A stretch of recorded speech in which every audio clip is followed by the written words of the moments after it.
Shalom, pessoal. Sejam todos bem-vindos a mais uma live. A gente está ao vivo aqui de Jerusalém.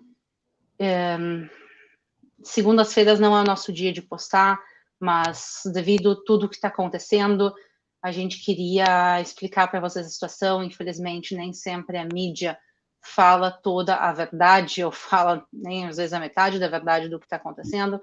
E a gente quer dar a visão para vocês correta do que realmente está acontecendo aqui em Israel, que não é uma situação simples. Então, eu quero agradecer a todo mundo que está se conectando para assistir, para estar aqui com a gente.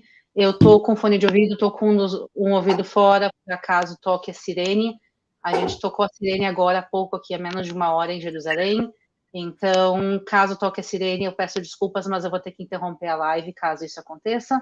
Eu espero pelo bem de todo mundo que isso não aconteça, mas hoje a gente tem um convidado especial, já que eu fiz live nos últimos 2 dias, mas muitas perguntas surgiram, e por isso eu busquei o melhor especialista sobre o assunto. Eu quero convidar agora para participar com a gente o André Lage. Ele é cientista político, ele é professor, mestre em governo, diplomacia e estratégia, tem doutorados em ciências políticas e sociais, ele é o presidente executivo da Stand With Us Brasil. Não é a primeira vez que ele está no nosso canal, quer dizer, em outro conflito ele já veio explicar um pouco com a gente e foi muito esclarecedor, e por isso eu quero agradecer que tu está aqui de novo com a gente. Shalom, André. Shalom, shalom. Tudo bom estar com você aqui, Aline. Queríamos estar em situações diferentes, né? Sim, um dia eu quero que tu venha aqui para o canal, participe de uma live para contar coisas boas e boas notícias, mas infelizmente Israel, nas últimas 48 horas, está vivendo uma situação muito, muito difícil, e eu queria que tu, que é especialista no assunto, contasse um pouco para o pessoal. Quer dizer, vamos, para quem não sabe exatamente o que está acontecendo, no sábado, às 6:30 da manhã, horário de Israel, houve um grande ataque organizado do Hamas contra Israel, um ataque tanto por terra, como por mar, como por ar, e pegou Israel de surpresa. E a pergunta primeira que eu queria fazer para ti, André, é por que esse ataque aconteceu? Quer dizer, da onde isso começou? Por que justamente agora? Bom, Aline, o Hamas é um grupo terrorista. Os grupos terroristas sempre têm como missão cometer atentados e ganhar prestígio, poder, momento, atingir objetivos ideológicos. O Hamas funciona muito como uma organização que trabalha com uma guerra psicológica. E dentro dessa guerra psicológica, o Hamas também precisa fazer uma guerra psicológica interna dentro da sociedade palestina. A sociedade palestina está estagnada num processo de paz que nunca foi para frente com Israel, e sucessivos governos de Israel não continuaram o processo de paz com os palestinos por muitos motivos desde 2014, né? Foram as últimas negociações, 2013 e 14. E desde então teve vários conflitos. Além disso, o Hamas não faz parte do espectro político palestino que negocia com Israel, conversa com Israel, dialoga com Israel para tentar que se chegue ao fim, a uma resolução de 2 estados ou qualquer outra resolução que pudesse pôr fim definitivamente ao conflito palestino-israelense que já dura muitos anos. Então, assim, o Hamas, o timing do Hamas nunca é uma questão de que se aconteceu alguma coisa na semana passada ou na semana retrasada, há 2 meses atrás. Claro, existem ações israelenses que podem enfurecer o Hamas, mas mesmo se Israel não fizer nada, ou, por exemplo, não tiver ações israelenses, ou não tiver ações, por exemplo, teve atentados de colonos israelenses, teve eventuais radicais israelenses que fizeram coisas erradas e depois até são presos pela polícia de Israel. E tem gente até tentando colocar a culpa nisso, dizendo que o Hamas reacionou a alguma coisa que esses radicais fizeram. Mas não é verdade, porque já teve vários momentos da história que não teve nada, e mesmo assim o Hamas cometeu atentados. Então, a gente tem que separar o que Israel faz, ou como Israel gerencia essa questão de segurança entre Israel e a Cisjordânia, até mesmo em Gaza, e a ação que o Hamas fez ontem. O que o Hamas quer é ganhar protagonismo político dentro da política palestina. Há alguns meses atrás, o Hamas lutou uma guerra contra facções palestinas no Líbano, nos campos de refugiados. Mataram 20 pessoas. Então, o Hamas está tentando cada vez mais, nos últimos 15 anos que ele controla Gaza, 16 anos, ser a facção mais importante na política palestina, ganhar estrutura, ganhar poder, ganhar território, ganhar prestígio, ganhar dinheiro e ganhar o apoio da população palestina, a fim de, no final das contas, fazer com que a autoridade palestina, controlada pelo Fatah e pelo presidente palestino Mahmoud Abbas, caia. E aí eles controlariam cidades palestinas na Cisjordânia. Aí seria o fim de qualquer tipo de coordenação de segurança entre Israel e os palestinos e seria um controle total do Hamas. Seria um Hamastão, né, no final das contas. Então, o que o Hamas fez? O Hamas... e aí tem um outro componente, né? Em mais 2 minutos eu explico. Tem 2 componentes importantes aqui. O Hamas... em linhas internas, o Hamas tem falado que o governo de Israel, por ser um governo de direita com elementos de extrema-direita, tem agradecido a Deus por esse governo existir, porque eles usam isso como pretexto para atacar Israel, né? Além disso, a gente tem 2 fatores internacionais. O Irã está isolado e está querendo sair do isolamento, conseguiu um pouco aí de dinheiro que foi liberado pelos Estados Unidos por causa das sanções econômicas. A gente tem guerra na Rússia, né? A Rússia invadiu a Ucrânia. A Rússia está, assim, a OTAN, os Estados Unidos, está todo mundo voltado com os olhos para o que está acontecendo lá, inclusive mandando armas, mandando dinheiro, mandando materiais, eventualmente também mandando ajuda de todos os tipos para a Ucrânia. Isso está prejudicando os objetivos da Rússia. Então, a Rússia tenta causar instabilidades em outros lugares do mundo para tirar a atenção dos Estados Unidos, né? Isso é uma análise que eu li ontem. Então, a Rússia causou um problema em Kosovo recentemente. Eventualmente, a Rússia tem algum envolvimento no que aconteceu na Armênia e no Azerbaijão recentemente, e agora o que está acontecendo agora em Gaza. Além disso, né, a Rússia, não que a Rússia está diretamente envolvida, mas a Rússia pode ter, de uma certa forma, aí, facilitado que isso acontecesse. Aí, além disso, nós temos a ideologia iraniana, né, a ideologia dos ayatolás, né, a Revolução Islâmica no Irã transformou o Irã numa ditadura religiosa, o regime iraniano, né, não o Irã povo, mas o regime iraniano, eles apoiam financeiramente o Hamas e a Jihad Islâmica, e aí está saindo já em todos os jornais que o Irã autorizou e ajudou logisticamente e militarmente o Hamas cometer o que cometeu ontem. Então, parece que o Irã ajudou, de uma certa forma, uma guerra eletrônica que fez com que os sistemas de aviso, de alerta de Israel ficassem inoperantes por um certo tempo, e é nesse momento que eles, onde o exército israelense ficou cego, e nessa cegueira eles invadiram a fronteira e entraram dentro de Israel e cometeram essa barbárie, que é o pior atentado terrorista da história de Israel. Provavelmente é o pior dia da história de Israel, porque a gente teve várias guerras no passado, que morreram milhares de pessoas, né? A Guerra de Independência morreu 7.000 pessoas, demorou 1 ano e pouco para acabar, é 1% da população. Teve a Guerra de Yom Kippur, que morreram 3.000 soldados quase em 3 semanas, mas desse jeito, com essa quantidade de civis, em um período tão pequeno de tempo, onde você entraram numa festa de rave que tinha 230 corpos de jovens, isso é sem precedentes, não só em Israel, isso é sem precedentes no mundo. Então, esse é o segundo pior atentado da história da humanidade depois do 11 de setembro. Pois é, justamente quando eu vejo as notícias, principalmente na mídia no Brasil, o que eu vejo é o pessoal falando dos militantes do Hamas e o grupo de resistência do Hamas, e tem que deixar bem claro que o Hamas é e sempre foi um grupo terrorista. E quando eles falam morreram, o Hamas é um grupo terrorista, tu concorda? Não, sim, eu digo que eu acho que a mídia faz esse erro por, às vezes, jargões jornalísticos, mas o que a gente tem percebido no Brasil recentemente, e eu entrei em discussões com alguns jornalistas em relação a isso, já está mudando. Eu já estou escutando a palavra grupo terrorista, terroristas do Hamas e atentado terrorista nos principais canais de televisão aqui no Brasil. Isso é uma mudança muito positiva, porque tem que se dar nome aos bois. Realmente, quando se fala, o Hamas atacou Israel, há mais de 800 mortos em Israel e tantos mortos na zona da faixa de Gaza, o que eles muitas vezes não colocam é que os mortos de Israel, na sua grande maioria, são civis nesse momento, pelo menos. Quer dizer, não foi um ataque de um exército a um exército, foi um ataque de um grupo terrorista Você ficou sem som, de repente. Ah, desculpa. Pronto. Um segundo. Então, o que acontece é que houve um ataque de um grupo terrorista contra a população civil e a defesa de Israel que está fazendo agora, eles estão tentando defender, obviamente, a população civil de Israel e contra-atacar, e o objetivo de Israel é contra-atacar especificamente o Hamas, o grupo terrorista.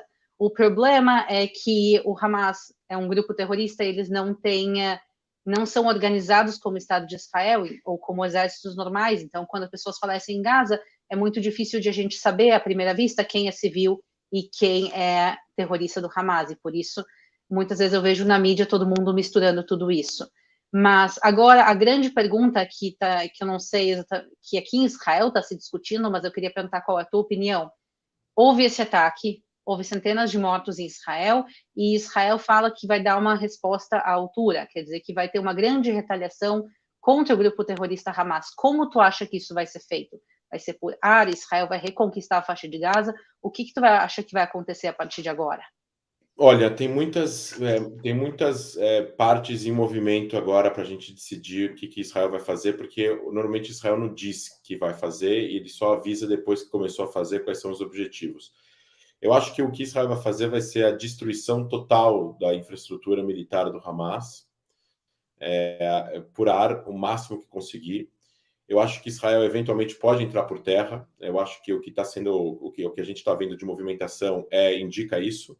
Apesar de que talvez é isso que o Hamas quer, é que Israel entre por terra para tentar matar o máximo de possíveis de soldados. A gente sabe que é complicado, porque se entrar por terra numa região controlada por grupos terroristas, eles podem ter montado uma série de emboscadas lá dentro para conseguir, porque eles estão entrando no teu território, então você sabe mais do território do que eles.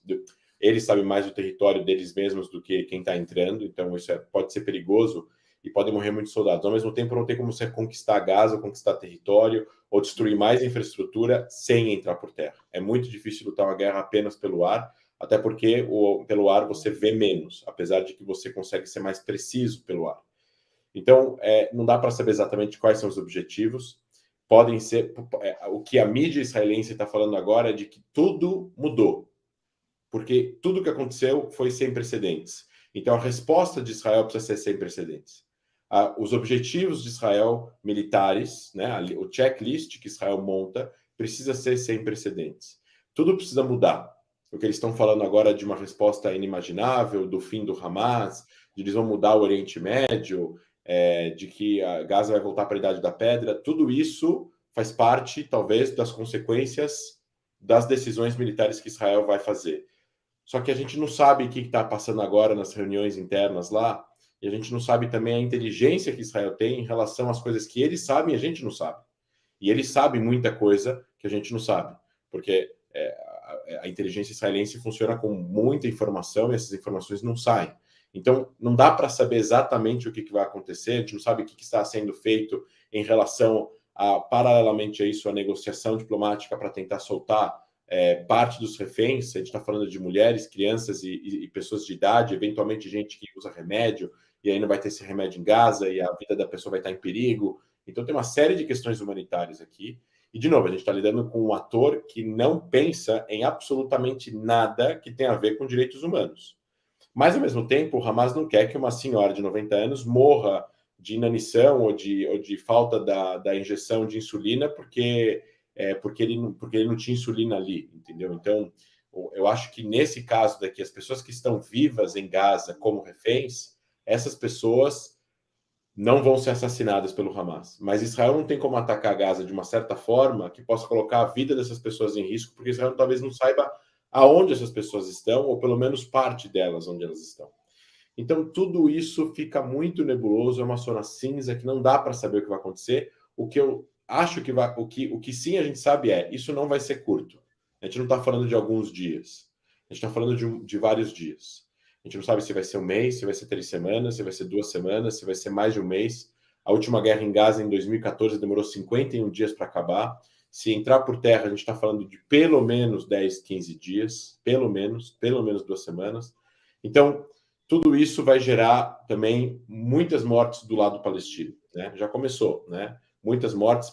a gente espera que sejam pessoas ligadas ao Hamas, a gente espera que não morram civis, a gente, claro, esperaria que não precisasse que ninguém morresse, né? Israel estava quieto, não estava acontecendo nada, Israel não estava fazendo nada com Gaza até então, e enfim, a gente não sabe o que vai acontecer, a gente só espera, como judeus israelenses que somos, né? E o mundo, acho que espera, e os seus espectadores esperam, é que Israel precisa fazer algo que mude o tabuleiro. Se o tabuleiro continuar igual no fim da guerra, se o tabuleiro continuar igual no cessar-fogo, isso vai acontecer de novo. Pode demorar 1 ano, pode demorar 10 anos, como demorou. A gente está falando de 10 anos ou 9 anos da guerra de 2013, de 14 para cá. A gente teve a guerra de 2021, foram 11 dias, mas o Hamas atirou em 11 dias 2.500 foguetes. A gente está falando de 5.000 foguetes em 24 horas. É sem precedentes.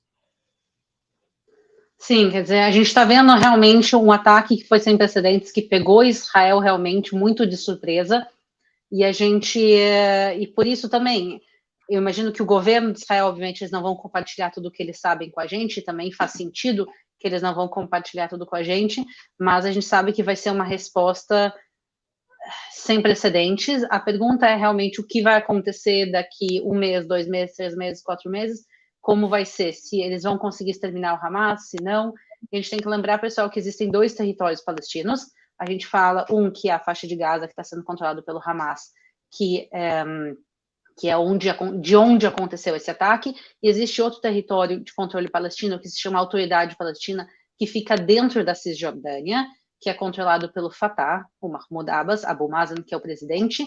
Qual está sendo a reação do Abu Mazen? Quer dizer, a gente sabe que, historicamente, o Fatah, que é o Abu Mazen, a Autoridade Palestina, e o Hamas são inimigos. Qual foi a reação do Abu Mazen? O que ele está fazendo agora com esse ataque? Ele condenou o ataque? Ele apoiou? Ele está em silêncio? Não, ele obviamente não apoiou, dizendo que o Hamas está certo. Ele fala que isso é uma reação da resistência palestina perante os crimes de Israel, a subjugação, a opressão, a frequente humilhação e a estagnação. Ou seja, ele simplesmente está falando que isso é uma consequência de ações de Israel. Ele não está falando que ele apoia diretamente, mas ele está falando que isso é uma consequência das ações de Israel ou da inação de Israel para determinadas coisas. É claro, escuta, se a gente for agora pensar a frente dos ovos, separar um pouco a emoção da razão, é claro que se Israel tivesse tido outros governos, eventualmente outras engajadas em relações em processo de paz, isso poderia ter acontecido inclusive antes. Porque o que acontece? Fazer processos de paz não necessariamente trazem paz. Israel engajou em processos de paz em 94 e em 2000. O que aconteceu? Atentados suicidas em Israel. Para quê? Para minar o processo de paz. O que estava acontecendo agora? Processo de paz com a Arábia Saudita. O que está acontecendo agora? Violência, para Israel poder usar a força e eventualmente minar esse processo de paz. Então, não necessariamente o que Israel faz ou deixa de fazer, que eventualmente mata palestinos na Cisjordânia, persegue palestinos, existe dificuldades de locomoção, de trânsito para os palestinos, é imposto a palestinos uma série de dificuldades para ir e vir na Cisjordânia, que acaba causando um dano na população civil que não está envolvida com terrorismo? Sim, é verdade. Isso causa humilhação, ou seja, as pessoas se sentem oprimidas e tudo mais. Ninguém está discutindo a parte sentimental ou subjetiva. Mas daí para você fazer uma ação por causa disso e dizer que se você não fizesse a ação não existiria, a segunda parte da equação não existe, porque já teve vários momentos que isso não existia e mesmo assim teve violência. Então, a violência ela vem de um jeito ou de outro jeito. E aí, se ela vem de um jeito, eles usam uma justificativa. E aí ela vem de outro jeito e eles usam outra justificativa. E as duas eles vão falar que eles estão certos. Então não tem para onde ir. Não tem para onde sair.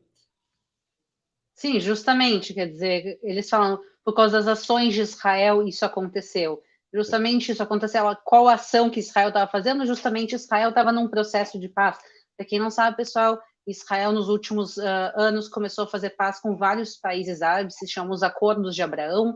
Israel fez com Bahrein, com os Emirados Árabes, se fez com o Sudão, com Marrocos. Vários países começaram a ter acordos com Israel, além da Jordânia e do Egito, que já tinham há vários anos.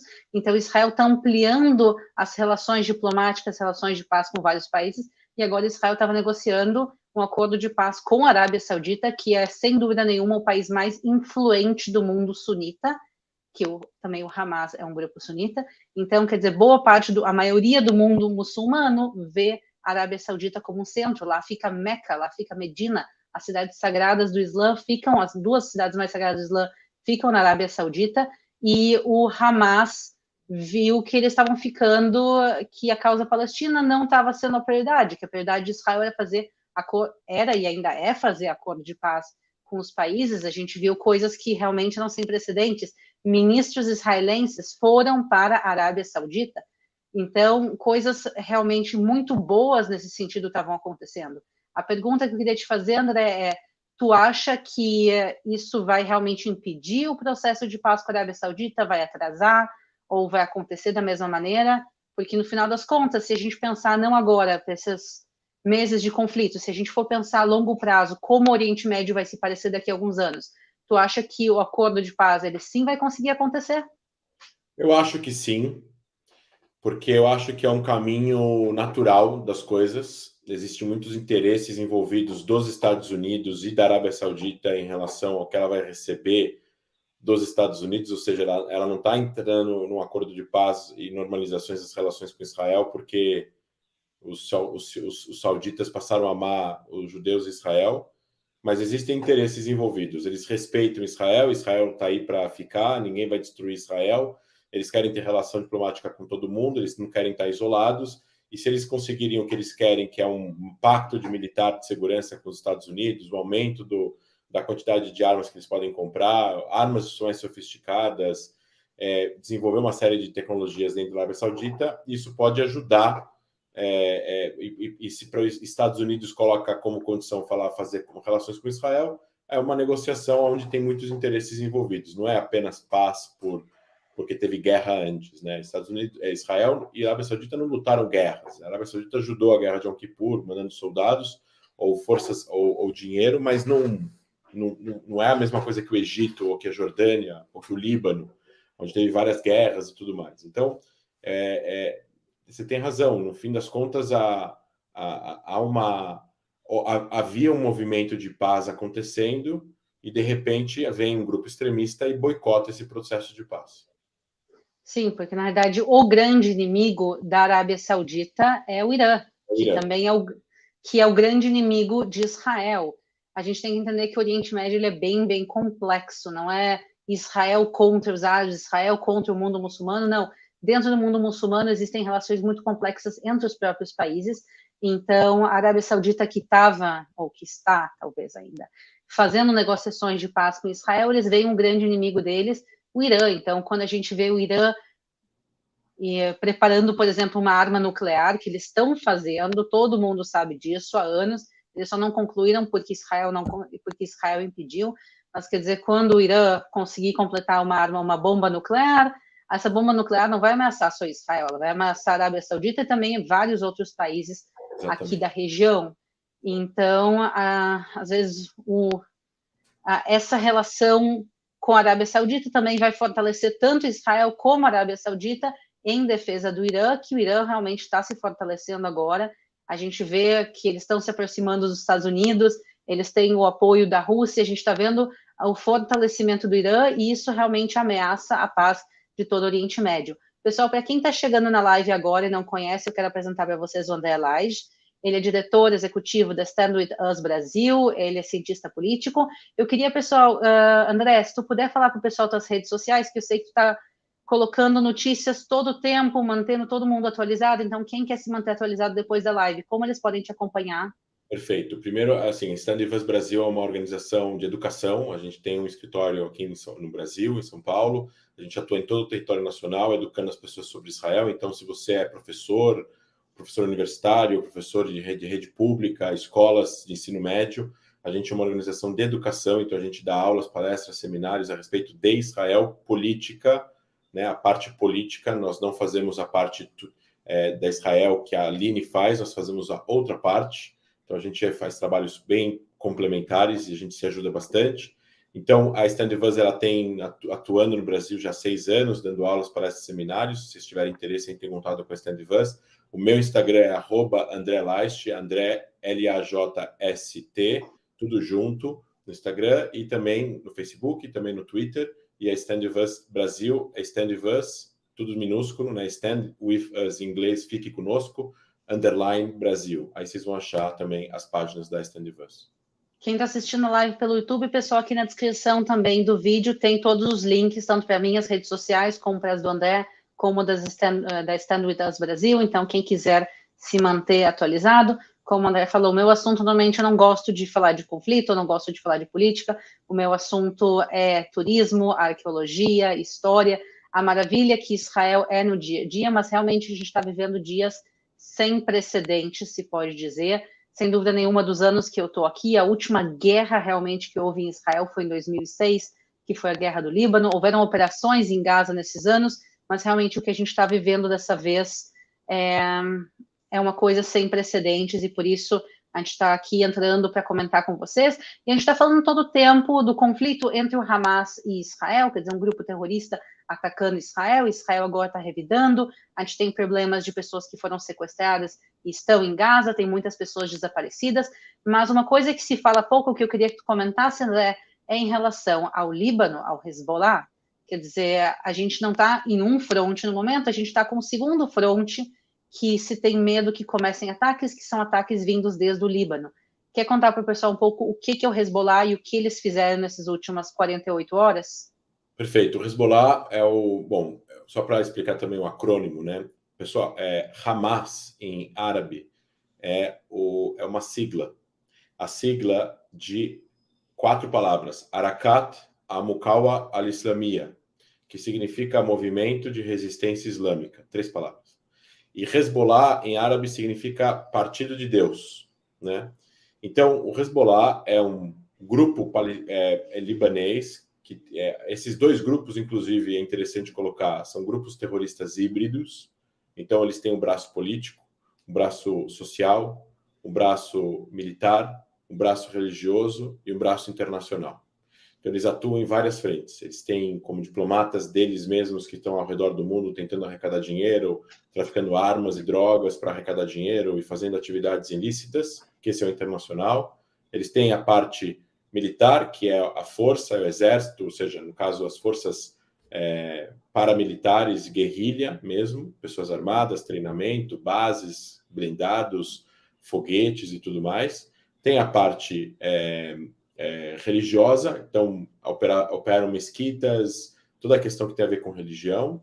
Social, que é a parte de creche e tudo que é ajuda humanitária para eles mesmos, filhos de órfãos, filhos de pessoas que morreram em combate e tudo mais. E a parte política, que seria tentar ganhar espaço político no ambiente político onde eles estão. No caso do Líbano, o Hezbollah foi fundado em 82, né, com a ajuda iraniana. Depois da Revolução Islâmica do Irã, as guardas revolucionárias iranianas mandam pessoas para o Líbano e eles fundam o Hezbollah.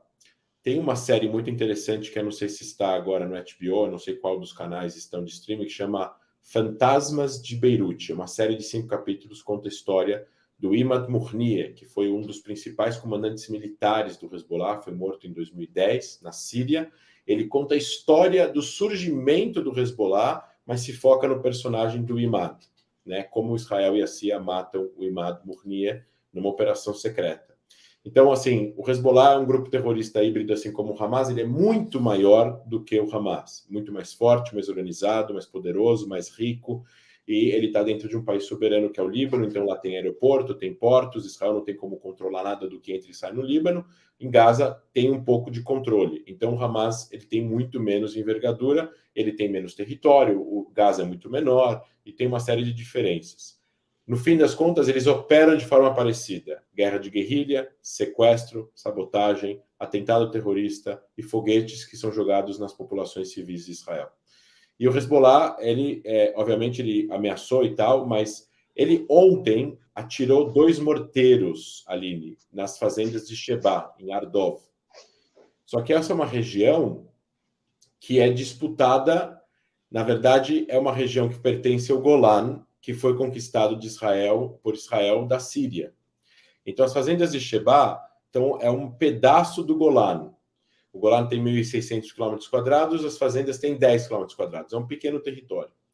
Só que o Líbano, ou pelo menos o Hezbollah no Líbano, diz que as fazendas são libanesas e que Israel está ocupando o território libanês. E, portanto, eles precisam continuar lutando contra Israel. Esse é o argumento, essa é a desculpa que eles dão. Depois que Israel ocupou o Líbano de 82 a 2000, e quando eles saem do Líbano, o Hezbollah perde o argumento de que eles estão lutando contra a ocupação dos israelenses ao sul do Líbano. Só que quando Israel sai do Líbano, o que eles vão usar agora como argumento para a população libanesa? Que eles vão manter as armas que eles tinham. Então, eles precisam encontrar uma outra desculpa. E para corroborar com isso, o governo sírio, na época, disse que as fazendas são libanesas. Ou seja, eles abrem mão do território que é deles para que o Hezbollah ganhe o argumento. Só que para a lei internacional, para a ONU, para o direito internacional e para os países do mundo, o Golan, incluindo as fazendas de Shebá, é território sírio ocupado por Israel, anexado em 81, que é um movimento que os israelenses reconhecem, Israel reconhece, os Estados Unidos reconhecem, mas ninguém reconhece. E mesmo que o Golan não vai voltar para a Síria, no contexto aqui da lógica da explicação, é importante dizer isso. Um território que, na teoria, é sírio, que Israel ocupa e anexou, hoje é israelense, era sírio, mas e não libanês. E eles atiraram 2 morteiros ontem. E esses 2 morteiros, eles atiraram nessa localidade. Então, o que isso quer dizer? Isso é o Hezbollah dizendo, eu não quero entrar no conflito. Por quê? Porque se eles quisessem entrar no conflito, eles escalavam e não desescalavam. E eles desescalaram. O que significa isso? Eles precisavam fazer uma resposta para demonstrar solidariedade. Eles fizeram uma ação, porque se eles não fazem ação, eles iam ser criticados que eles não fizeram por eles mesmos e pelos seus próximos ali. Só que ao fazer a ação, eles fazem uma ação muito limitada, num lugar que é considerado um lugar aceito dentro do status quo entre Israel e o Hezbollah no pós-guerra 2006. Então, eles estão atirando em território que eles dizem que é libanês, eles não estão atirando em Haifa, eles não estão atirando na Galileia, eles estão atirando nas fazendas de Shebá. Não mataram ninguém, graças a Deus, e atiraram 2 morteiros, e não mísseis ou foguetes Katyushas, que é o que eles usaram na guerra de 2006.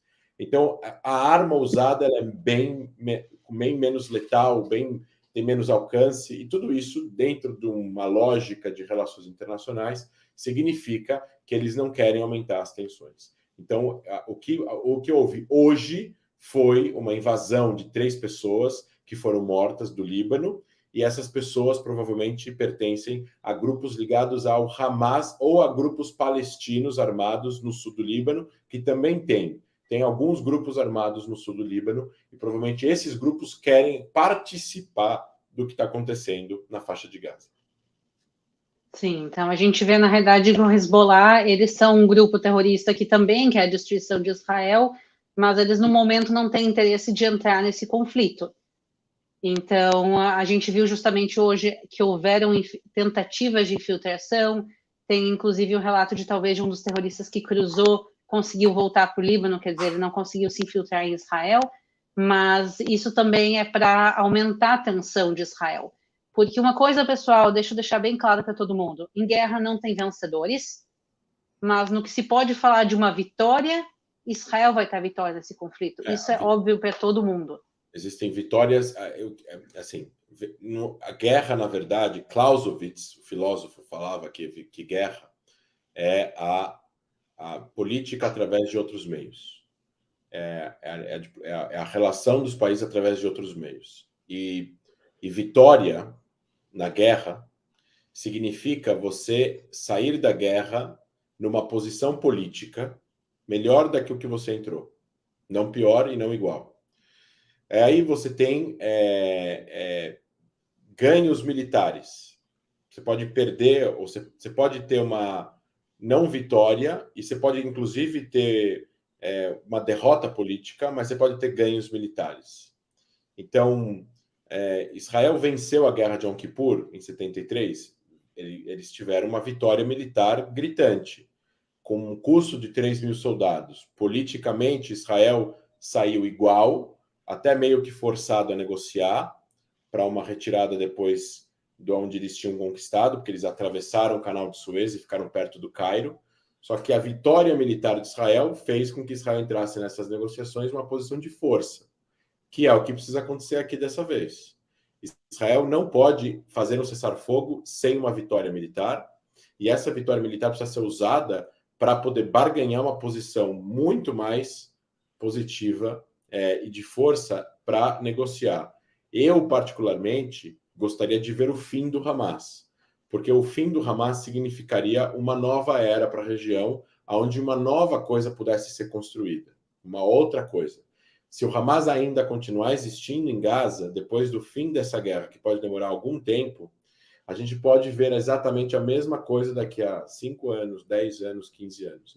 E isso é assustador, né? Para as pessoas que moram perto de Gaza, para a sociedade israelense e para o mundo, porque o mundo acho que precisa de democracia e liberdade, e não de ditadura e religião imposta ao pé da letra.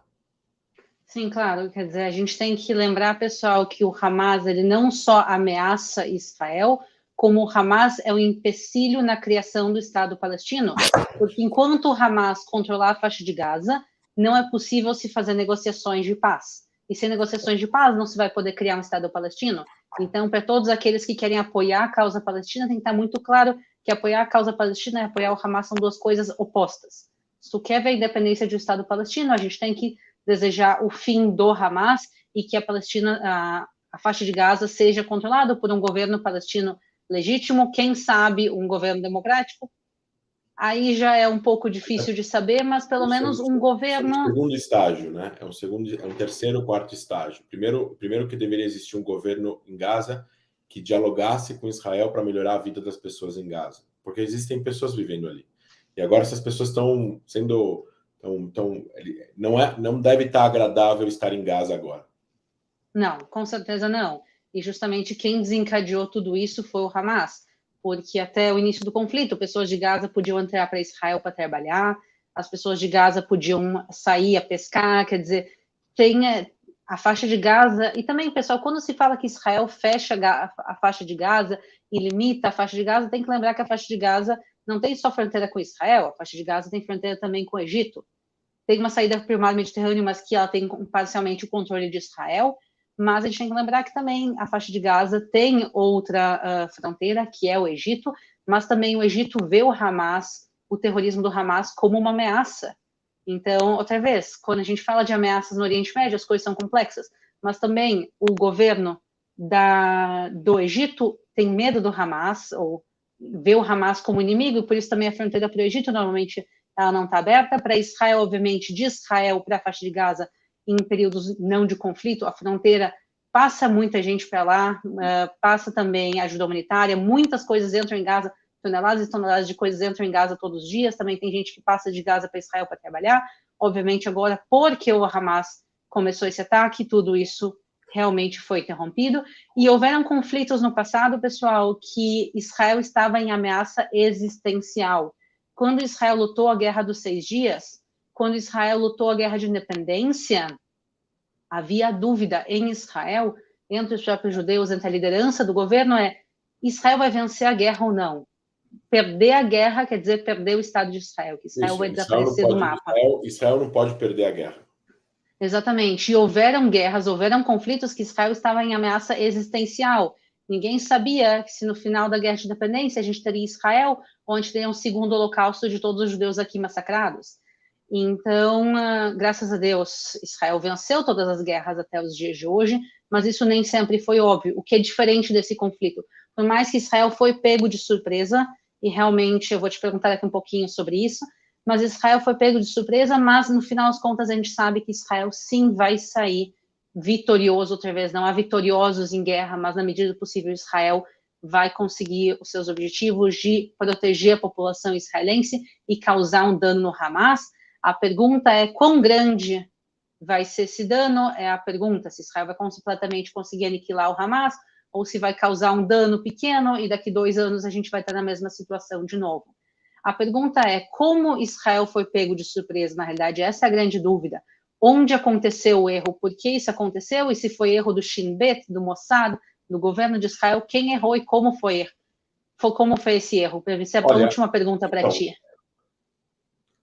Primeiro, nenhum país no mundo, por mais rico e mais tecnológico que ele seja, ele está 100% protegido de ações externas e de grupos terroristas ou de guerra.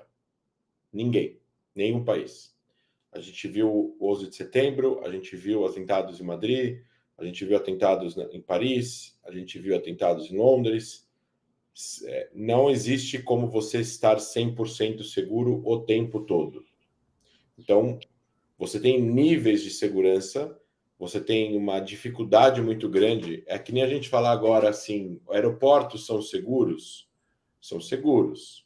Mas existe uma brecha? Existe uma brecha. Tanto que existem pessoas que conseguem entrar traficando drogas nos países. E tem gente que é pega e tem gente que não é pega, né?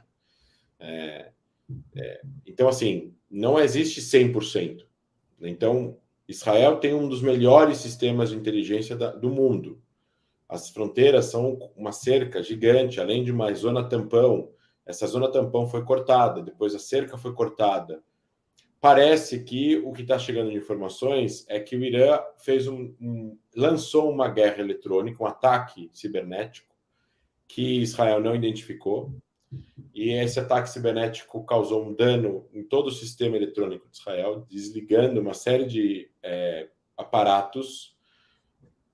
E nesse momento, que foi essa 1 hora e meia, 2 horas, foi o momento que eles agiram. Eles foram e entraram, furaram a fronteira e passaram para dentro de Israel, sem que as centrais vissem que o que estava acontecendo, que poderia ter levantado o alerta em 30 segundos, as pessoas não ser pegas desprevenidas. Se as pessoas tivessem pego desprevenidas, teríamos se salvo muita gente.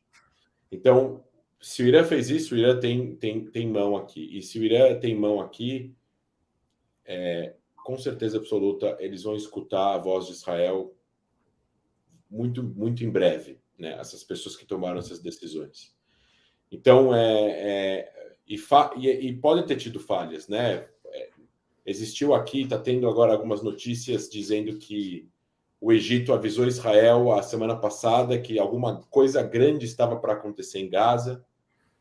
E, enfim, essas notícias estão saindo agora. A gente vai descobrir tudo isso, Aline, depois da guerra, depois da comissão de inquérito. E vai abrir uma comissão de inquérito. Vai se abrir uma comissão de inquérito. E assim, tudo isso vai mudar para sempre a história do país, porque isso é sem proporções. A gente está falando do segundo maior atentado terrorista da história da humanidade. O primeiro foi o World Trade Center, o segundo é esse. Se a gente não considerar Pearl Harbor um atentado terrorista, porque foi um ataque do Japão à base Pearl Harbor, no Havaí, durante a Segunda Guerra Mundial, e ainda eram soldados. Mas lá morreram 4.500 pessoas ou 4.000 pessoas. Então, assim, contra civis, esse é o segundo maior atentado da história da humanidade. Realmente são dias muito tristes em Israel. Eu quero agradecer a todas as informações importantes que tu passou. Eu sei que tu está atualizando todo o tempo o pessoal no teu Instagram e nas tuas redes sociais. Então, pessoal, para quem quiser acompanhar o André, tá aqui na descrição do vídeo. Fala para o pessoal como eles podem te acompanhar também. Então, a gente tem o Instagram da Stand With Us, o Instagram meu e todas as outras mídias sociais. É o nome André Laist, André L-A-J-S-T, tudo junto. O @ André LAJST. A gente tem no Instagram, tem no Facebook, tem no Twitter. E a Stand With Us também tem. Eu tenho um canal no YouTube que é colocado, às vezes, alguns vídeos por lá. A gente ainda não tem um canal de YouTube nem perto do canal de YouTube da Aline. A gente ainda a gente trabalha mais com redes sociais e mais com falar com a mídia, com a imprensa aqui brasileira, que é para onde eu estou me dirigindo agora, por isso que a gente vai fazer essa live curta de 45 minutos. Mandem para os seus amigos os perfis, mandem para as pessoas que vocês conhecem, compartilhem o máximo que vocês conseguirem um conteúdo da Stand With Us e o meu. É muito importante, a gente tem uma voz muito grande aqui no Brasil, a gente precisa fazer com que essas informações cheguem em milhões de brasileiros, para que a gente possa ter esse apoio que a gente precisa nesse momento. Exatamente, pessoal. A gente tem que apoiar a população de Israel que está sofrendo, a população inocente da autoridade, a população inocente da faixa de Gaza, que também está sofrendo nas mãos do Hamas. Também a população do Líbano sofre nas mãos do Hamas e do Hezbollah.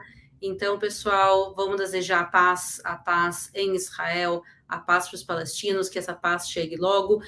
Acompanhem o André nas redes para e acompanhem pessoas sérias, porque tem muita fake news rolando, tem muita gente tentando manipular a verdade, colocar a culpa em Israel, e como a gente ouviu aqui, a realidade não é exatamente assim. Israel está sendo atacado porque o Hamas quer destruir Israel, e não porque Israel fez alguma coisa nesse momento.